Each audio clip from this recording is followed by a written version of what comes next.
Hey guys, it's Brant, and I'm back with another The Panel Has Spoken video. And I've got my good buddy Rick. He's over here. I've got my good buddy Rick along with me from It's All For You Demon. Hey, thanks for having me. Hey man, it's so we're in the solo albums now, and Well, it's hard to believe that we've come so far in such a short amount of time.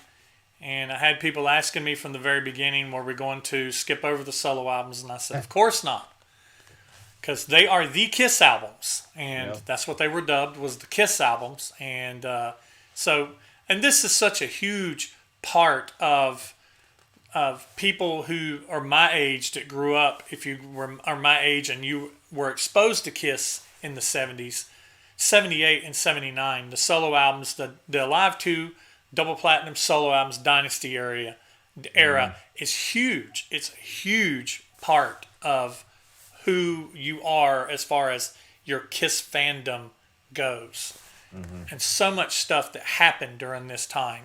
And these solo albums was the thing. No band had ever done it before or ever done it since. There are released solo albums that was a unified project that were all released on the same day. And some of the images behind me you see on the solo albums I've got out are just their images that's burned into my brain. They're images that are immortalized forever on Kiss memorabilia during that time. And even to this day, you still see these images put on things. And it's just, this is a great, great era. And I'm really excited about the panels that we're going to be doing for the solo albums. And I did a little poll, and I decided after I looking at the poll results that I wanted to start with Gene. So, of course, I know that you are a huge Gene fan, and this album has a big place for you.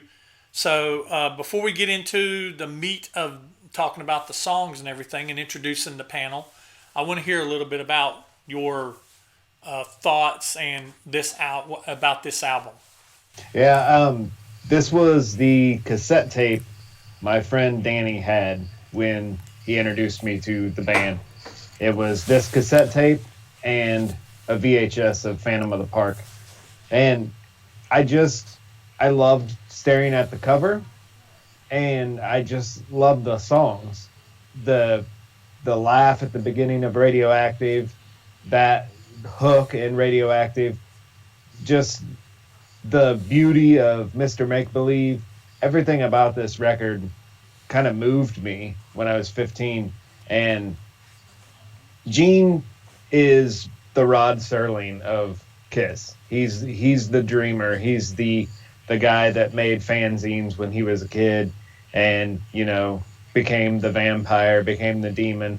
He's kind of the Boris Karloff of Kiss. And this album is just so near and dear to my heart. I know a lot of people just want to bury this record, and I'll touch on this later, but I think me coming into this record knowing or learning about Gene through magazines and interviews and learning his like comic book background, I had a different view of this record. And this record is very comic booky. It's very, kind of starts off horror, ends with a Walt Disney song. So to me, it's total Gene. It's total escapism, and I just love it. It's very much in my DNA. All right. Yeah, this album to me, I remember getting this album. I got all four solo albums on the same day when they came out. And of course, Peter's was the first I listened to. And then I listened to Ace's. And because Peter was my favorite member at the time, Ace was my sister's favorite member at the time. And then I listened to Paul's. And I remember Gene's was the one that I actually got around to last. And I remember the first time I listened to Gene's album, there were songs on it that I liked, and there were songs on it that I just didn't get. But I was 8. And so it took Gene. It took a while for Gene's album to kind of grow on me. And me and you were talking off camera just before we started recording. I reviewed this album with my son a year and a half ago you can see that in my Kiss Reviews playlist. I reviewed all 4 of the solo albums already. And I had to do some driving for work a few days ago, making my list. And the drive was long enough for me to listen to the album in its entirety from front to back. And while it was going, I was kind of making my list and shuffling things around with an app I had on my phone. And I shuffled and changed that list from the trip there all the way back. And then the next day I listened to it and I made a couple more minor tweaks. And I went and looked at what I did a year and a half ago in the review video, and there was a lot of differences. Mm-hmm. But I think that the way that I really feel about the songs, if I'm really honest with myself, the way I feel about the songs now is how I really feel about them. And Gene, you were talking about Gene being the dreamer. Gene was very inspired by horror, and that shows in this album. He was very much inspired by the Beatles and Americana. Well, British, he is inspired by 3 things. He is inspired by horror, Americana, and the Beatles. And all 3 kind of show in this album. And Gene is a very multifaceted person. He's kind of if there is a nerd or a fuddy-duddy or an old woman in Kiss, it's Gene Simmons. It's not Ace, it's not Paul, it's not Peter, it's Gene. If there's a person that's going to sit at home on a Saturday night and eat a bowl of cereal and put ice cubes in it, it's Gene Simmons. Yeah. And that is one of the things I love about him, is because that demon is who he is, but it is also very much a character that he plays. And you see the character and you see Gene Simmons, the Gene Simmons. You see that both of the man on this album. He has a song on here called Man of a Thousand Faces. I think that's a perfect Gene song. Yep. I think if these albums had not been standardized, and they could have put out 4 solo albums where they were totally individualistic, even in the packaging and the titles and stuff, I think Gene's should have been named either Mr. Make Believe or Man of a Thousand Faces, because those 2 songs are who Gene is. And you stir in When You Wish Upon a Star. Those 3 songs are who Gene is at his core, I believe. So, but I remember I didn't get this album at the very first. We have a lot of panelists that I'll mention a little bit that said the same thing. We had a lot of panelists that really, like you and myself, enjoyed the beginning of Radioactive and had some fun with it. I did myself. I have my own story, and a member of the panel has their story as well. And before I get into the panel, before we get into the album, I just want to say, take the time. If you're watching this, take the time to go on my social media, go on my Facebook, go on my Twitter, go on my Instagram, and find these posts where I ask people to put in their list, because most people usually tell stories, share memories, and some of these stories, they're just too many and too long to mention every one of them and even tell every little story.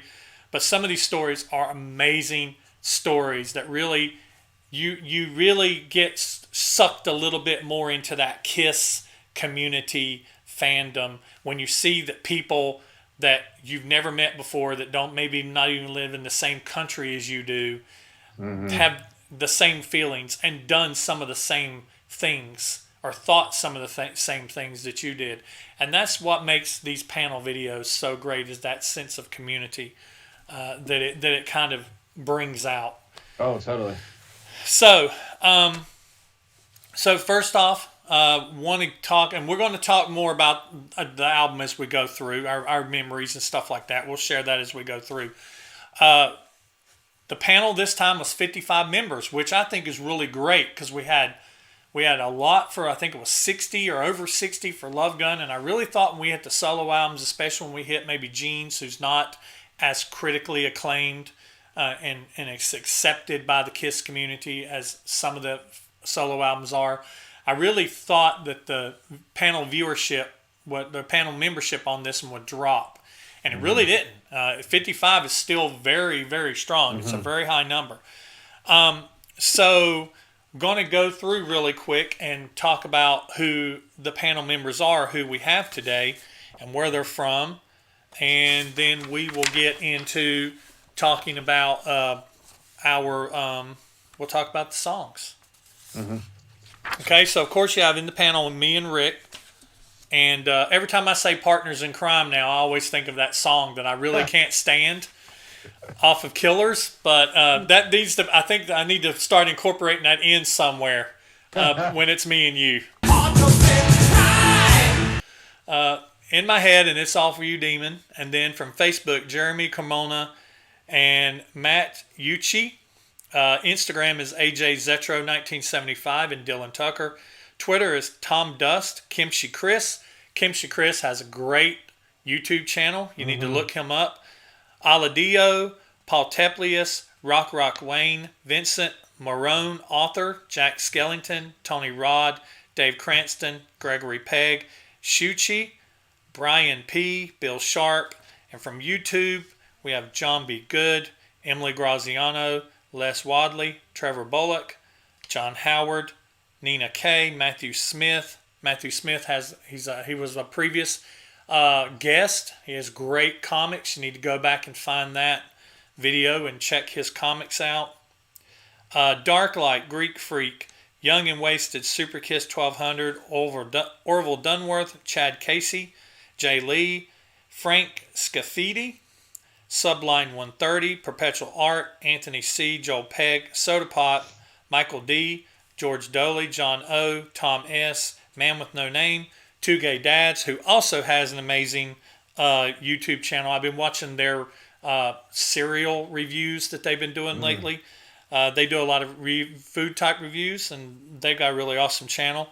Mick C., Kiss Crazy 80, Lee Gerstmann, Sammy Pardo, Indie Cult 777, Jay Reed, Jason Gagnon, Kiss Carolina Hard Rock Metalhead, That Toy Pony Guy, and then from Patreon we have BizBag68. So talking about some stories from some of the people, mentioning BizBag, she's a Patreon subscriber, and she was telling me that this is the very first time that she'd ever really listened to Gene's album. And she listened to it, and then she sent me a message saying, wow, that was unexpected. And we had some people, they commented that they had not listened to this album in decades. And that's the cool thing I like about the panel, too, that it makes people dive back into albums that they might have not listened to in a while.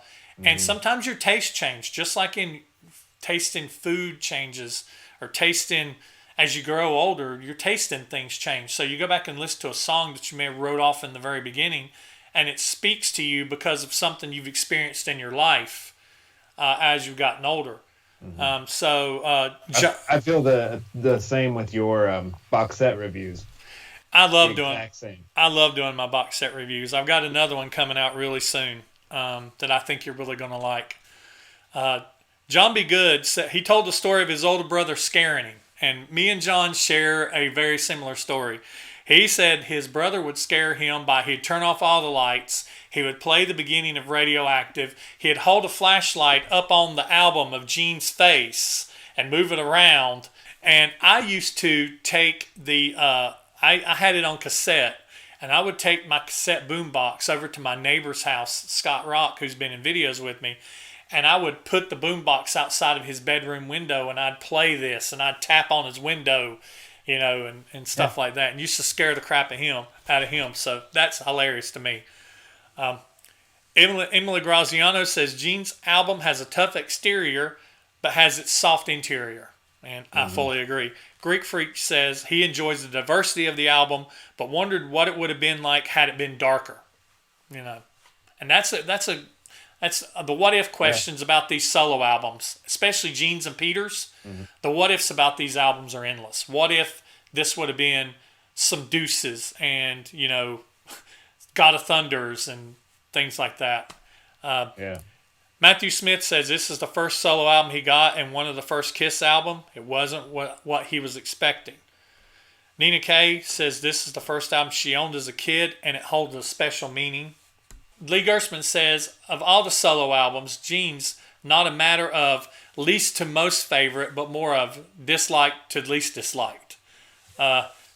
Kiss Crazy 80 remembers the solo commercial and liking Radioactive, but not being a fan of the album. John O said it's not his favorite solo album, but he can see the influence of the Beatles. Chad Casey had not listened to this album in decades before the panel. Found it sounded very dated and very 70s. And I do agree with that. Gene's album, of the 4 solo albums, is one of the more dated 70s sounding. Super Kiss 1200, remember seeing the cover and thinking it was cool, but being confused after hearing it. I agree with you. I was that kid too.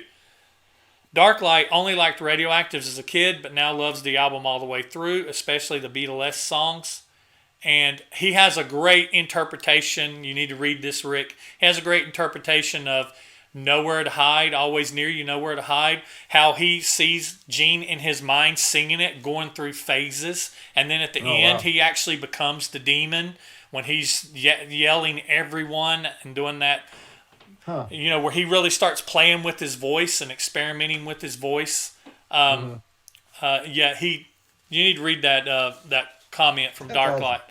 And George Doley says this is his favorite of the 4, and it has been since he was a kid. And I wrote down here a personal note after reading everybody's comments. People either love or hate this album for its diversity. It's the album's diversity that it divides people. Yep. And a lot of people think that he was just kind of discombobulated. I think he was just being true to himself and doing what he wanted to do. Yeah. And to a point you made earlier saying what ifs, I wonder if they hadn't had money at the time, because at this point they were pretty rich. Mm-hmm. If they hadn't had money at this time, would it have been a more angry album? Like more deuces, more, Right. I also wonder if they hadn't had money at the time, would Gene have been able to afford all these special guests? True. Exactly. I often wonder, one of the things I wonder in my, you sit around and we ponder Kiss things all the time. And one of the thoughts that popped in my head the other day was, I know they had a budget, but Ace recorded his album with him and like 5 people. Now, he recorded it in a freaking mansion. Yeah. But and above the Rockettes, above, but Paul, I can't remember where Paul recorded his. Peter had a lot of special guests. Gene had a lot of special guests. And Gene just had it was almost like Gene was running a variety show. Donna Summer, Bob Seger, the Beatlemania. Yeah, and there was always rumors that he tried to get Lassie on it. Yeah. And they couldn't get the rights to get Lassie. So I mean, why are you trying to get Lassie on your record? Right. Even though he's credited, Lassie's credited, he doesn't actually appear on the album, but he's credited as appearing on the album. But yeah, I think if Gene had not had the money he would have had to have a stripped down album. Mm-hmm. And Gene's album's been criticized for sounding like all his songs sound demo-esque. Or that and this is one of my big beefs with the album, if I do have one, and we'll talk about it as we get along, is some of these songs, it's like they have a little meat and a lot of fat. And I would like to have more meat than fat. So, but we'll get into that. We'll get into that as we get into the songs. And so we're going to get into, the panel has spoken on Gene's, and this is going to be very interesting.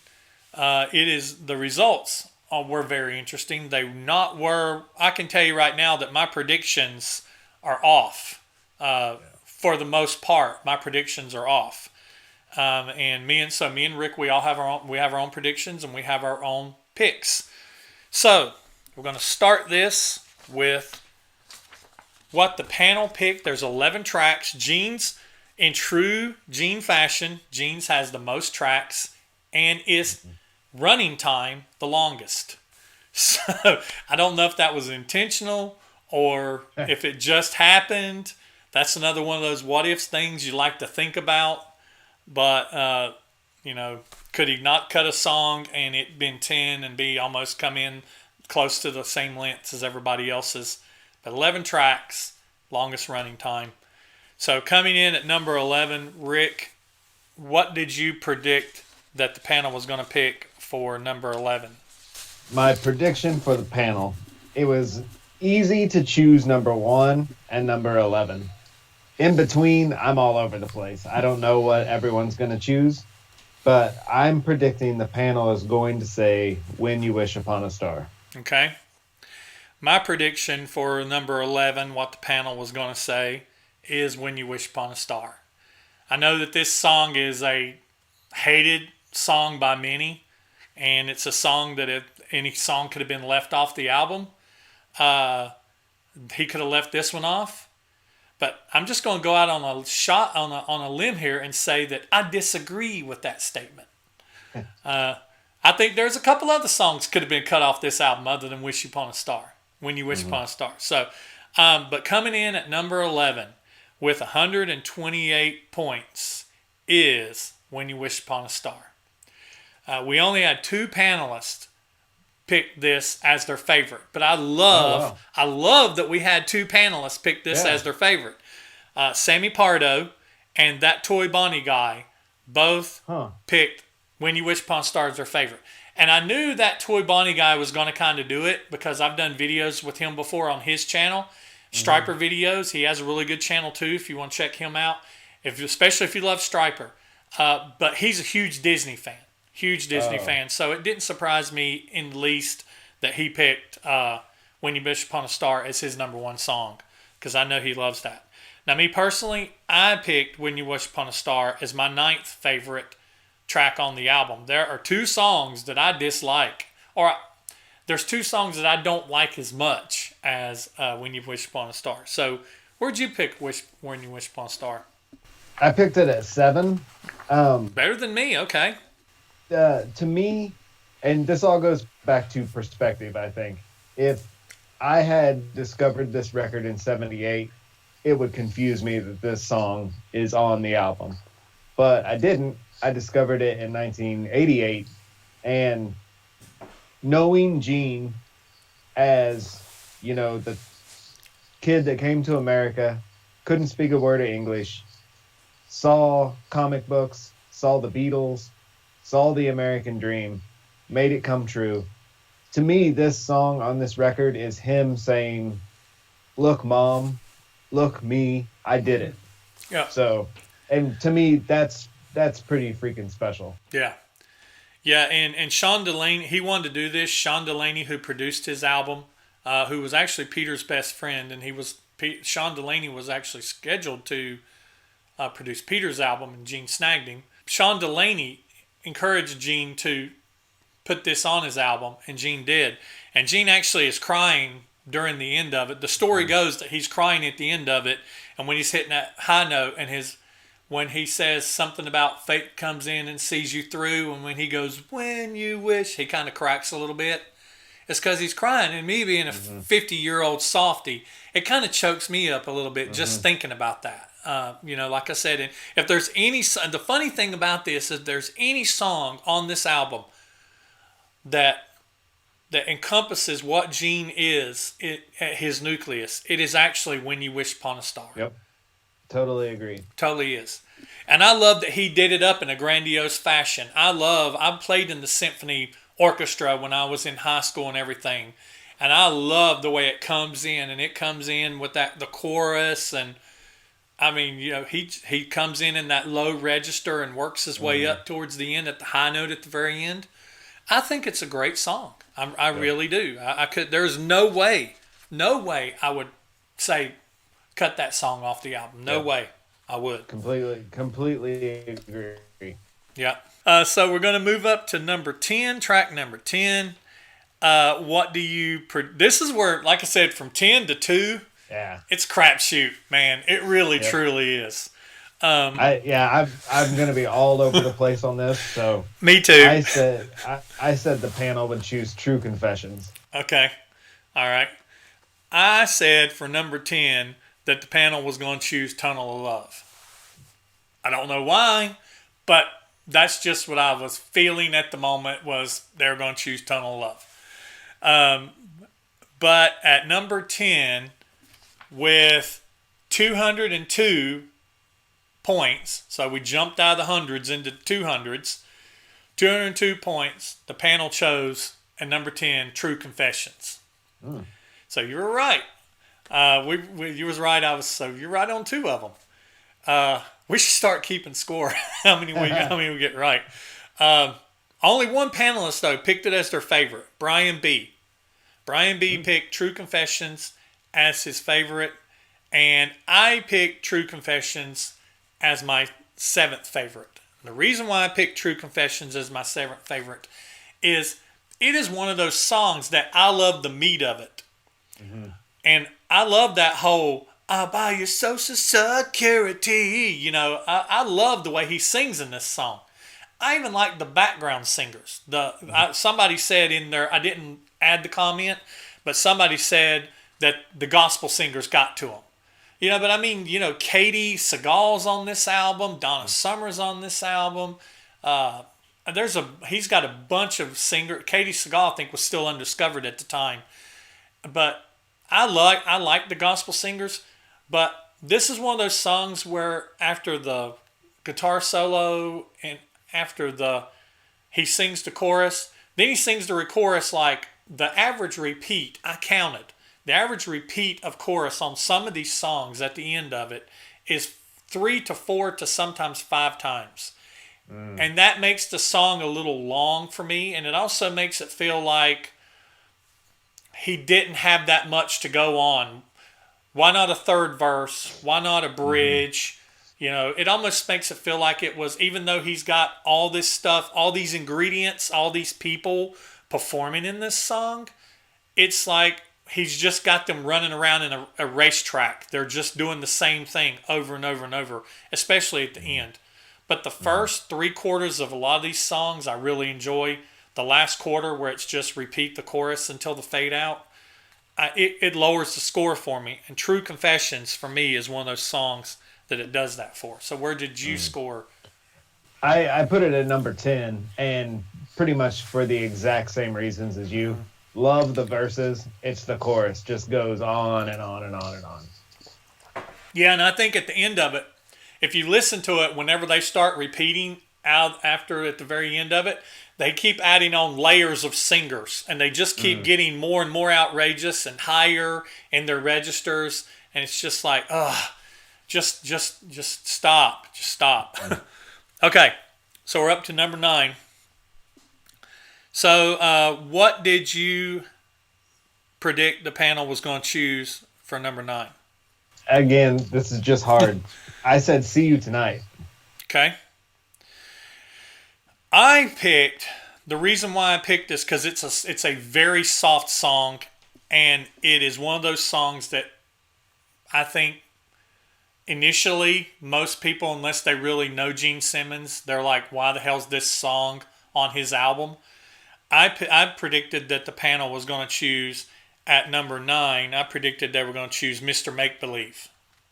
Just because it's so soft, you know. But the panel with 207 points, only 5 points above True Confessions. With 207 points, the panel has chosen at number 9, Tunnel of Love. So I was close. I was close. It's close to the bottom. Nobody picked it as their favorite. That spoke volumes to me. Nobody picked it as their favorite, but there was some people who picked it as second and third, you know, but nobody picked it as their favorite. I picked Tunnel of Love 11th on me. Tunnel of Love is one of those songs that I like the very beginning of it, and I like the chorus okay, but it's just one of those that just kind of keeps going, and it's also one of those songs that almost sounds very, like I mentioned earlier, it sounds very incomplete and also very demo-ish. Sounds like it's a one that he did not spend a whole lot of time on. Yeah, like written in a hurry and just recorded. And so it really, if I could lose a song on this album, it would be that one. I could do without it. I don't hate it, but to me it's the weakest out of the bunch. And that's how I felt too with my 8, 9, 10, and 11 picks. I pretty much feel the same way about every one of those tracks. They seem written in a hurry, and yeah, just kind of throwaways. I picked Tunnel of Love at number 8. Okay. So we're up to number 8. So what did you predict the panel would score at number 8? 8, I predicted for the panel Tunnel of Love. So we're picking a lot of the same songs down towards the bottom, and we're close. We've been real too far off. Once again, for the same reason I said Mr. Make Believe, I predicted that the panel would choose for number 8. I predicted they would choose Always Near You Know Where to Hide. Just because, like I said, it's another one of those extremely soft songs that you wouldn't expect Gene to record. One that knows that maybe people listen to in their bedrooms in 77, 78, and even to this day, if you slapped it on for somebody and they don't really know Gene interiorly, be like, what? Yeah, you'd get that look. This is that look you'd get. You'd get like, what? And so that's why I picked it. But the panel chose for number 8 at 275 points. It jumped up, away from number 9 from Tunnel of Love. Panel at number 8 has chosen See You in Your Dreams. 275 points. Only one panelist, John B. Good, picked this as their favorite song. And this really surprised me that this was down this low. But I think a lot of people, they don't like the remake. They just care for the original. And one of the panelists said they didn't like either. They didn't like either song. They didn't like the Rock and Roll Over version or this version. And it was rumored that Gene was going to remake a couple of his Kiss songs on his album. I can't remember what the other one was, but I've heard that he was going to do 2, and he ended up only doing See You in Your Dreams. And See You in Your Dreams, for me, personally, I picked See You in Your Dreams at number 5. I love this version of See You in Your Dreams. I actually think I like this version of See You in Your Dreams better than the Rock and Roll Over version. I'm in that camp. And I know that I'm a minority in that camp, but I'm not for long. yeah, but I'm a minority in that camp. So where did you pick See You in Your Dreams? I picked See You in Your Dreams at number 6. And the only reason it's number 6 is simply because 1 through 5 for me are like heart personal songs. I totally agree with you. This is way better than the Rock and Roll Over version, and I've always loved this version. I love that he saved it for near the end of the album. It's like, because the album kind of does get really soft and gooey in the middle, and then he comes in the way that does that da-na-na-na-na-na, and he's like, hey, comes in and yelling, and he just sings it with the attitude that I love. The party's over, you're in the corner. He sings it with that attitude, and he has the little extended verse, I love you, you know I do. And then I like how the song just kind of breaks down at the end. It's see you, and it just kind of breaks down at the end. I love the background singers. And that fade into When You Wish Upon a Star is pretty neat. Right, because the background singers are singing and answering to each other. Then it does that. I love how that works. It's like the contrast to two different. You got a hard rocking song, and then we're gonna throw some symphony at you, and I love it. And like I said, it's a perfect placement on the album. The tracking to that, to me, is perfect. When You Wish Upon a Star as the album closer is perfect to me. So it's very well thought out. I mean, I love See You in Your Dreams. It's great. Okay, so we're now up to number 7. And this middle stuff here, I started getting an idea, at least I thought I was getting an idea of how the panel was going to pick. But it's still difficult. It could be any track. But so for number 7, what did you think the panel was going to pick? For the panel, I said Mr. Make Believe. And for 7, I thought they were going to choose Man of a Thousand Faces, just because it doesn't sound like something Gene would do. I love the orchestra in this, and this is one of those songs that I thought for the longest time that Beatlemania actually did background singing for this, because it does have that in the chorus. It has that very Beatlesque "Man of a Thousand," but that's all Gene. That's all Gene. It's not the Beatles. It's not Beatlemania. That's all Gene doing that in this one. So I love "Man of a Thousand Faces." So, but I thought that that the panel was going to pick it down low just because this is like, oh, who is this again? You know. But the panel chose at number 7, and this was a surprise to me. The panel chose at number 7 with 285 points. The panel chose "Living in Sin." Really surprised me. "Living in Sin" was down this low. There was only one panelist that picked it as their favorite song, Orville Dunworth. And like I said, it surprised me "Living in Sin" was down this low because I've heard a lot of people say they love this song. But only one person picked it as their favorite, and I picked it as my 6th favorite. I like "Living in Sin." I think it's a little cheesy, and this is definitely Gene, very full of himself, and he's got Cher calling in, being the frenzied fan, and it always makes me laugh when he pulls the whole Big Bopper thing where the phone's ringing and he sounds like he's tripping over beer cans, the beer that he don't drink, and he pulls the whole "hello, baby." You know, I laugh at that every time I hear it. I always pictured him kicking over the Kiss trash can. There you go. I don't know why. There you go. It's the Kiss trash can he's kicking over. There you go. But yeah, it really surprised me that they picked it this low. I picked it as 6. Where'd you pick it at for you personally? I picked it at 11. Oh, really? Yeah, it's the cheese in it. Just to me, and again, it's all perspective. Right. To me, this album is so personal and so in my heart that a cheesy song doesn't belong on it. Right. So that's why it's down low for me. Yeah. This is very much Gene embellishing himself. And he almost becomes like a mimic of himself. The way he does the real harsh, "I'm living sin," you know, he harshly does it. And then he's got the background singers that's doing the hoo-ah, hoo-ah, hoo-ah, hoo-ah. It's cheesy, but it's fun. It's fun for me. Yeah. So, you know. Okay. So that takes us up to number 6, just one spot out of the top 5. So number 6 for you, Rick. Who did you predict? What did you predict? "Always Near You, Nowhere to Hide." Okay, "Always Near You." I predicted they were going to do "See You in Your Dreams" here.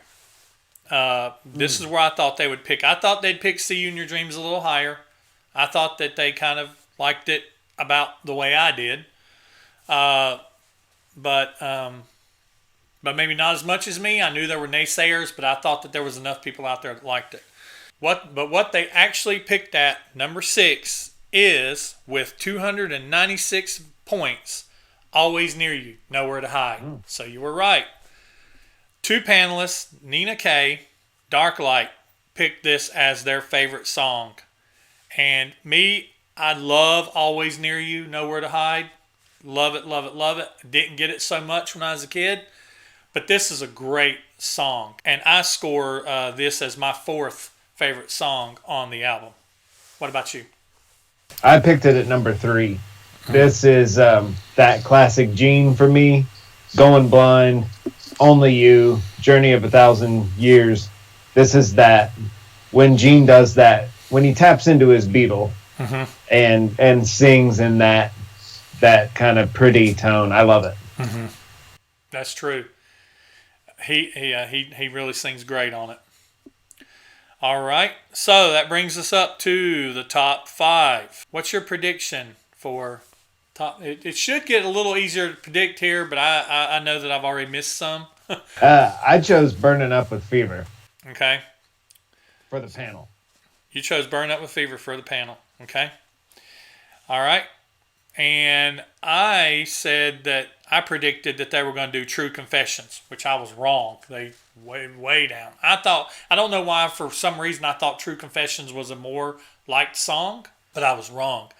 So for number 5, breaking into the 300 barrier at 319 points, the panel chose for number 5, "Burning Up with Fever." So, man, you're on top of it, man. You are on top of it. 5 panelists: Paul Teplius, Trevor Bullock, Joe Pegg, Mick C., and Lee Gershman picked Burning Up with Fever as their favorite song. Me, I picked Burning Up with Fever as my 10th favorite song. This, along with Tunnel of Love, are the two songs to me that I really could do without on this album. And it's just because, to me, there's not enough meat to them. There's a lot of fat. There's a lot of Burning Up with Fever repeated like almost 5 times. And they just keep, by the end of it, there's this one chick that she just sounds like she's just yeeping. Like she's just like, yeep, yeep, yeep, yeep. And it's so repetitive. But it just gets too long and it's too fatty for me and just not enough meat there. So it pushes it way, way down for me. What about you? Yeah, you and I are pretty much kind of the same on our bottom of our list. I chose this as number 9. I do love, who is it? Alan Schwartzberg was the drummer. Yeah. For this record. Yeah. He also did some stuff for Alice. Mm-hmm. And I love his drumming. I love his drum sound. I love his style. But yeah, this is just down for me because I could do without it. Mm-hmm. So let's see. That brings us up to number 4.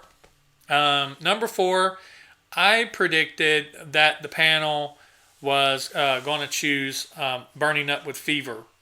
So I was just a little off. They chose it at 5. I predicted at 4. I predicted they were going to do it a little higher. So what did you predict for number 4? For the panel, I said Man of a Thousand Faces. Man of a Thousand Faces. Okay.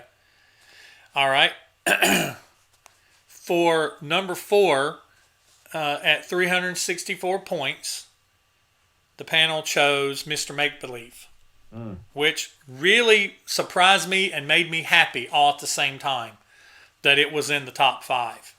And 3 panelists, Shuki, Frank Scafidi, and one other person, picked it as their number 1. I picked this as my number 2. I love Mr. Make Believe. Yep. I think it's I love that opening line. This time I'll try to get it right. I mean, it's like, just give me one more chance to fly. That right there, I'm trying hard to please you. Would you believe me if I tell you? Baby, won't you try just one more chance tonight? I love it. I love it, love it, love it. I've been there many times in that sense of that lyric. So, yeah, it speaks to me, and I love it. Yeah, I chose this as my number 1. This song moved me beyond a song moving a person. Every creative dream I've ever had in my life has kind of stemmed from this song. I don't know, that sounds silly, but like forming a band when I was a teenager. I read that Gene mentioned that everyone wants to be someone else, and so that's kind of what he was basing this song on, like Mr. Make-Believe. Mm-hmm. And Mr. Make-Believe is kind of Gene. Like, we all want to be Gene. Mm-hmm. And I just think that connection and this song just changed me as a teenager. And to this day, I could probably get weepy if I listen to this song in the right mood. It suits me. The lyrics in this song, is just, and Beatlemania on it just sets it off. When they come in that, it's chills. It's a great, great song. It's an amazing song. And I'm so happy to see that the panel chose it as high as they did. Surprised, but very happy. So we are up to the top 3. And so what did you predict the panel was going to choose for number 3? I said, panel, see you in your dreams. And I chose, and like I said, I was just going on what I had heard, felt, or whatever. I thought that the panel was going to choose Living in Sin at 3 as their third. Just because of, it's Living in Sin at the Holiday Inn. Everybody knows this song. So I figured since it's one everybody knows, it'd be one that they'd pick very high. That was my reasoning behind it. And number 3, though, at 377 points, the panel chose Man of a Thousand Faces, which again, I'm happy to see. I'm ecstatic to see that, actually.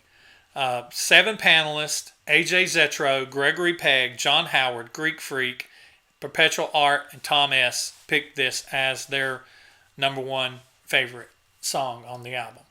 And me, myself, I picked this as my favorite song on the album. I love Man of a Thousand Faces. This album should have been named Man of a Thousand Faces. I love the symphony it has in it. And I love it. I think it's just there's so many songs on here that encapsulate Gene in so many ways. When You Wish Upon a Star, Mr. Make Believe, Man of a Thousand Faces. I think his soft, gooey inner side and his dreams and his dreamer side, these songs encapsulate. And I think Man of a Thousand Faces just kind of wraps it all together, because it's this face, this face, this face. You know, he is this Gene, he is this Gene, he's this Gene. He's 1,000 genes. He can be any of those thousands, so he's the Man of a Thousand Faces. I think this has been an awesome title of this album. If it could have been titled, you know, whatever, if they could have titled their albums whatever they wanted, Man of a Thousand Faces would have been an awesome title for this album. So yeah, it's my number one favorite song on this album. So I'm very happy to see it at number 3 for the panel. And I chose it at number 4, and that's not diminishing the song at all. My 1 through 5 are all pretty much number 1s, but I had to choose down. And like you said, it's perfect Gene. No doubt AJ Zetro, Aaron, chose this as number 1. He's such a horror film guy. This is that horror film, Hammer film, Dracula, demon Gene, and it's so much fun. I love that line where he says, "For years I lived inside my dreams." Yep. Love that. Love that. He's got, like I said, there's some songs on here you can tell that he just rushed, but there's some songs on here that you can tell he really spent some time with. And that line goes back to like what I was talking about with Mr. Make Believe. And the reason I think this album is such a good album for dreamers is, you know, this is proof that if you dream big and work hard, you could be a Gene. And it's just perfect for the youngsters wanting to be rock stars. Right. And you have to do both. You have to dream big. You have to work hard. You can't do one and not the other. You can't have work without dreams. You can't have dreams without works. And you have to be out there and put yourself in a place to be in the right place at the right time and get a little magic sprinkled in, and who knows what can happen. And there you bring in When You Wish Upon a Star. Yep, little Tinkerbell, come in, do the thing. All right, so that brings us up to number 2. Top 2 is very close, but there's some separation between 1 and 2 and 3. 3 had 377 points, and 2 and 1 jumped into the 400s. So there was separation from 1 and 2. And so if you've been playing along, you know we're down to 2 songs. So what did you predict the panel would choose for number 2? I was like you. I picked Living in Sin just because I thought the general public would love that song more than they did. Yep. And I picked at number 2, I predicted that the panel was going to choose See You Tonight. And the reason why I picked that was because not of its found success on this album. Most Kiss fans, if they're casual Kiss fans, they probably only believe this song exists on Unplugged. You know what I mean? It was on. I remember whenever I saw Unplugged, it'd probably been a hot minute since I'd listened to Gene's album. And I remember listening to that song going, that song sounds familiar. Where do I know that song from? And then getting my albums out and going, holy shit, it's on Gene's solo album. Yep. And listening to it on there and going, okay, well, this is just as good. You know, See You Tonight is great. But where did the panel choose it? At number 2, with 482 points, It's 110 points above number 2. The panel chose, this is a shocker, Radioactive. Yeah, you froze. Yeah, that was so shocking you froze up. That's crazy. I did not expect that. Me neither. It really surprised me. But, and let me say, it was close. But Radioactive is the panel's second choice. But 15 panelists picked it as their favorite song, of course. Dylan Tucker, Tom Dust, Kimchi Chris, Rock Wayne, Vincent Moreau author, Jack Skellington, Tony Rod, Les Wadley, Young and Wasted, Super Kiss 1200, Chad Casey, John O, Two Gay Dads, Kiss Crazy 80, John Reed. And I picked Radioactive, and this is going to be where I hope I don't get rocks thrown at me, but I actually picked Radioactive kind of down low. Radioactive for me is a number 8. And the reason why is I love the beginning. I've heard people say, "Oh, they wish they've actually done it in software programs where they've cut the beginning off of it and just started with the guitar riff." I love the beginning. The beginning sets the whole mood. It don't set the mood for the album, but it sets the mood for that song. And I've heard the songs about Donna Summer is what I've heard. I think that who he was dating at the time. It's one of those songs for me that once it gets past the guitar solo, and it's an amazing guitar solo. I think it might be Skunk Baxter that plays from the Doobie Brothers that plays the solo, and Bob Seger sings on it. But once it gets past the guitar solo and it goes back into the chorus, they repeat the chorus 4 times. And it just becomes very repetitive. And it's like, okay, why didn't you add another verse? Why didn't you add a bridge? Why didn't you do something to make it a little more meaty? And it starts off strong, but it peters out really quick for me. So that's why I score it. I score it right above When You Wish Upon a Star. And I love When You Wish Upon a Star. So, it ain't that I don't hate it. It's just it could have been better. To me, it could have been better. So what about you? Where'd you score Radioactive? I scored it at number 2. I've just always, like you said, it has to have that intro. And I think the intro and that opening riff just hooked me as a teenager. When I saw Gene solo tour a couple years ago, he opened with this, and it was so amazing to be in a theater and hear that laugh come over a dark theater. I've always enjoyed it, and I've enjoyed it far more than Living in Sin. So it's my number 2. All right, so if you've been playing along, you know what number 1 is. I'm going to go ahead and give my prediction. I predicted that number 1 was going to be Radioactive. I thought that's what everybody would choose. Yeah, I'm the same, totally. Me and Rick was talking about this. We both had predicted that the top and the bottom was going to be real easy to pick, that Radioactive would be the top, and When You Wish Upon a Star would be the bottom, and everything else in the middle was a crapshoot. Coming in with 3 more points than Radioactive, almost a tie, is See You Tonight. 485 points. So, 18 panelists, more panelists, picked this as their number 1 song.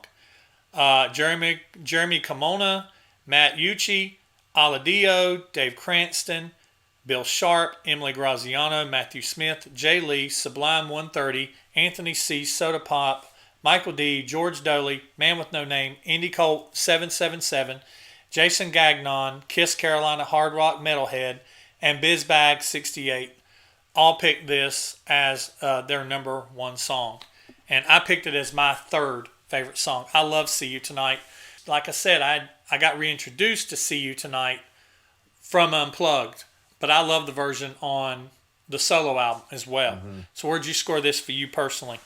And I scored it at 5. And again, my 1 through 5 are all pretty much number 1s.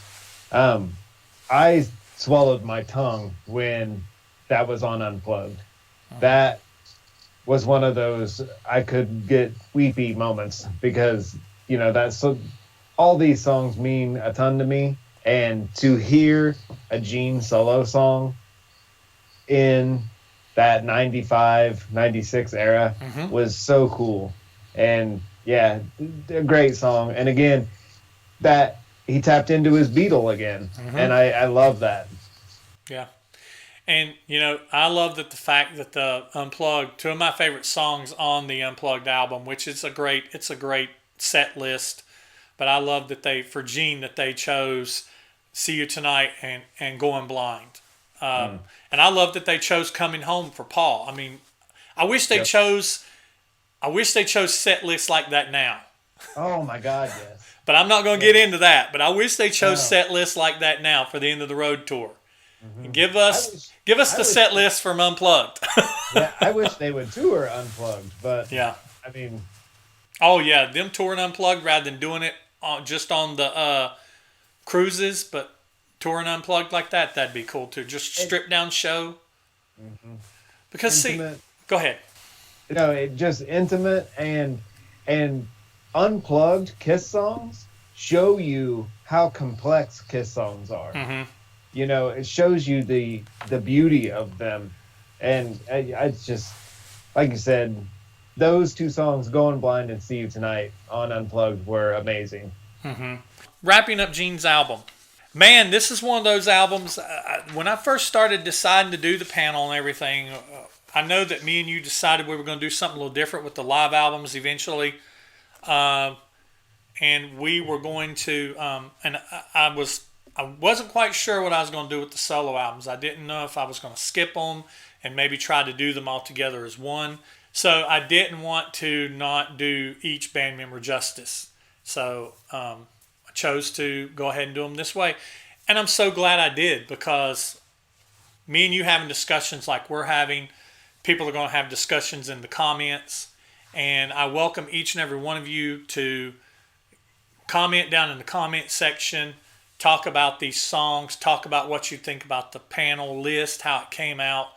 Put any memories you have down in there that you necessarily didn't get to put in on the post on the social media. Put those down in the comments if you like. Interact. Me and Rick read the comments and we interact on these videos. Go check his page out, his YouTube channel. It's All For You Demon.